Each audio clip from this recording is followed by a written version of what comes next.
Sabay-sabay natin alamin ang mga kaganapan na nangyayari sa ating bansa.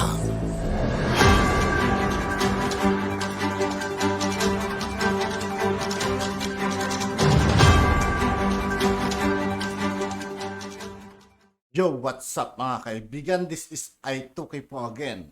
Ngayon nandito naman ulit tayo sa channel ni Pinas Trending Now TV. Dito naman ulit tayo magbibigay ng komento at reaksyon. Kaya samahan nyo ako guys, let's go! Training kaso ngayon kay VP Sara Duterte, mga kakutsero, dahil merong panibagong petisyon na inihain this time, mga kakutsero, ng Makabayan Block laban kay VP Sara Duterte. Ayan, panoorin natin yung balita na yan, mga kakutsero, na pinalita kanina sa UNTV. Ito yun, mga kakutsero. Tungkol pa rin ito dun sa 125 million na confidential funds. Nakakaumay na kayo. Pero sige, alam nyo, mamaya ko na sabihin yung thoughts ko dito. Panoorin natin to. Magkakaroon na po tayo ng filing sa Monday kaugnay sa question nating confidential funds. Sa Lunes, Okay. hain ang petisyon ng Makabayan Block sa Korte Suprema upang questionin ang 2022 confidential funds ni Vice President Sara Duterte. Naninindigan ng Makabayan Block lawmakers, iligal ang pagkakalipat ng pondo mula sa tanggapan ni Pangulong Ferdinand Bongbong Marcos Jr. patungo sa Office of the Vice President. Nais nila itong maideklarang labag sa konstitusyon at maibalik ang pondo sa National Treasury. Yun lang ba talaga? Dito ay so una, i-declare itong unconstitutional, itong pagbibigay at pagtanggap, paggasta nitong 125 million na confidential funds. Ilang petisyon na ang inihain sa Korte Suprema Tatlo. kaugnay sa Pangatlo to. ni VP Duterte. Bunsod ng mga kontrobersya, iniurong na ng OVP ang hiling nitong confidential funds para sa taong 2024. Pinagkokomento naman ng Korte Suprema si Vice President Duterte at iba pang respondent kaugnay ng mga petisyong inihain na laban sa alokasyon Ano to? at needs ng confidential funds. Rosa Licoz, UNTV Uy, News and Rest. UNTV, ano itong nasa likuran nyo? Bakit kayo nasa ano? Ano to? Shucks, anong tawag dito? Bantayog ng mga bayani ba to? Yun yata yung tawag dito, yung sa ano? Yung sa UP? Yung puro terorista, pangalan ng mga CPP, NP, NDF. Ito yata yun eh. Grabe, pangit ang background nyo. Puro terorista. Anyway. Balikan. Alam nyo, Diyos ko. So disappointed. Anyway. Ito, balikan natin yung balita. Ang balita, mga kawatsero, ang Makabayan Block, no? Si ACT Teachers Party List, Gabriela, Kabataan Party List, magpa-file na raw ng kaso laban kay VP Sara Duterte sa Korte Suprema. Tungkol pa rin ito dun sa 125 million na confidential funds na kanyang ginamit noong 2022. Ngayon, mga kawatsero, babalikan ulit natin. This is the third already. Basahin natin yung unang dalawa. Ito yung unang dalawa. Ito na muna yung kay Carpio. Ito na muna. Yung kala Barry Gutierrez. Ayan. Petitioners asked Supreme Court to declare 125 million transfer for OVP's confidential funds unconstitutional. Yung po ang balita ng CNN noong mga panahon na to, noong November 7. Wait. Wow, lakas maka-build up nung article ni CNN. Lakas ng build up, guys.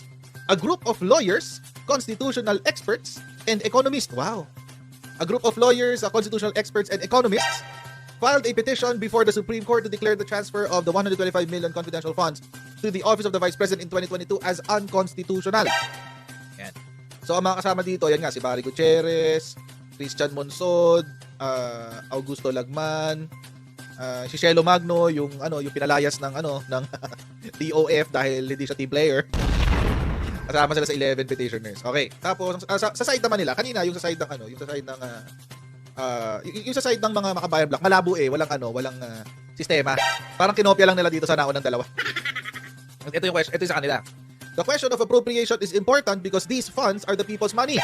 And therefore, it is proper that the appropriation and use of the people's money be properly accounted for. Ito malabo din ito, mga motherhood statements. Tapos, sumagot din dito ang OVP. Sabi ng OVP, malugod po namin tinatanggap ang pagkakataong talakayin ang legalidad ng paglilipat ng pondo. Umaasa kami na ang dunong ng Korte Suprema ay magiging daan upang tuluyang matapos ang usapin na ito. So, ayan yung sa una. Ito yung pinakauna. Okay, so, ayan yun. Pangalawa, sila Carpio. Patindi ng patindi. Yung una, mga abogado lang, tsaka isa sa mga participants ng paggawa ng 1987 Constitution. Ito naman, kasama na yung dating Senior Associate Justice. Na kahit wala namang ganong posisyon. Associate Justice lang naman silang lahat. Pero siya yung pinakamatagal kasi. Associate Justice, never the chief. Si Carpio. Other lawyers asked Supreme Court to declare rules on confidential funds unconstitutional. Iba naman to. Ang tutok naman ito ay yung what do you call this? memorandum, pala siya memorandum circular. Basta yung circular ng 2015. Okay, so COA Circular 2015. Yun po yung nagbibigay ng guidelines kung paano magbigay ng paano mag-appropriate o magsama ng budget ng confidential funds sa ating General Appropriations Act. So sa kanila naman, ito naman yung tutok nila. So magkaibang strategy po ito, no, tungkol sa confidential funds. Ito po yung una, ito yung kala Barry Gutierrez, kala Lagman, kay dito. Ang pangalan niya si Monsod. Yun, si Monsod. Ang tutok nila ay yung pag-atake doon sa transfer ng 125 million. Sila Carpio naman, ang tutok nila ay doon sa rules ng paggamit ng confidential funds. So, medyo two-pronged ito. So, ito yung sinabi. The petitioners who include some members of the UP Law Batch 1975, please, mahilig siya sa ganito eh. They make a spectacle out of their petitions. Ginagawa nilang parang event. Ang dami lang hinahatak. File a petition for certiorari and mandamus with urgent prayer for issuance of temporary restraining order. Okay. May pa-explain pa si Rapper dito. Certiorari involves the review of judgment, award, or final order on merits. Okay, fine. Sige. Ano yung final nila? Maliban sa certiorari. Certiorari based on what rule? Baka rule 65 to. Kasi review lang naman ng review ng tao dito. Ito nga, review ng judgment, award, and final order. So, baka rule 65 to. Or pwede rule 45. Either of the two. Anyway, ito yun. Yan yung joint circular yung kino-question nila. Kasi mga kotsero, ito yung joint circular na to. Tawag dito. Ito yung nagbibigay ng guidelines kung paano gamitin ang confidential funds at sino ang qualified para bigyan ng confidential funds. At kung babasahin po natin ito, marami na ako na-discuss sa topic na ipinakita ko na yung topic yung dokumento na yun. Kung babasahin natin ito, ay makikita natin na ang civilian agencies ay qualified para magkaroon ng confidential funds. Number 1. Kontra po yan sa pinopropaganda ng ilang mga dilawamping CPP na hindi pwede ang civilian agencies. Number 1. Number 2, ang reportorial requirements po ng confidential funds ay mas mahigpit pa kumpara sa ibang mga proseso na ginagawa ng COA. That's number 2. Sobrang higpit yan, mga kujero. In fact, sa reporting po ng confidential funds, hindi lamang COA ang binibigyan ng kopya ng kanilang report. Mas binibigyan din ng kopya ang presidente, binibigyan ng kopya ang Senate President, at binibigyan din ng kopya ang Speaker of the House. Ganun mo kahigpit yan, mga kujero. Matindi mong pagbabantay dyan. Pangatlo, bago ka makakuha ng confidential funds, ay tawag dito, merong very strict rules din sa pag-request at sa pag-disburse. Sa paghiling ng confidential funds ng budget at sa paglalabas ng budget ng confidential funds. So ito pong circular na to, it gave a certain level of what do you call this? System. Binigyan mo ng konting sistema yung pagkakaroon ng confidential funds. And take note, mga kotsero, ito ay ginawa nung panahon ni Panot Aquino. Tapos ngayon lang sila nagrereklamo. Bakit? Syempre, kasi ay nakaupo, hindi nila kaalyado. So ngayon sila ako magrereklamo, di ba? Ito lang naman kasi yun. So ito na nga yung pangatlo. So yung una, final ni Barry Gutierrez, Monsod, Lagman at iba pang mga abogado at Shelo Magno sa SC. Ito naman yung pangalawa. Ito na yung pangatlo. Ito na yung kay Makabayan lang. Ayan. So kay Gabriela, saan na ba sila? Yung magkakasama. Yan. Ito yung pangatlo. Yung sa Makabayan lang. Ngayon mga kotsero, hanggat inuulit-ulit nila to, ulit-ulitin ko rin yung opinion ko dito. Ulit-ulitin ko rin. Para syempre, para hindi natin nakakalimutan lahat. Take note, take note. Huwag po natin itong kakalimutan.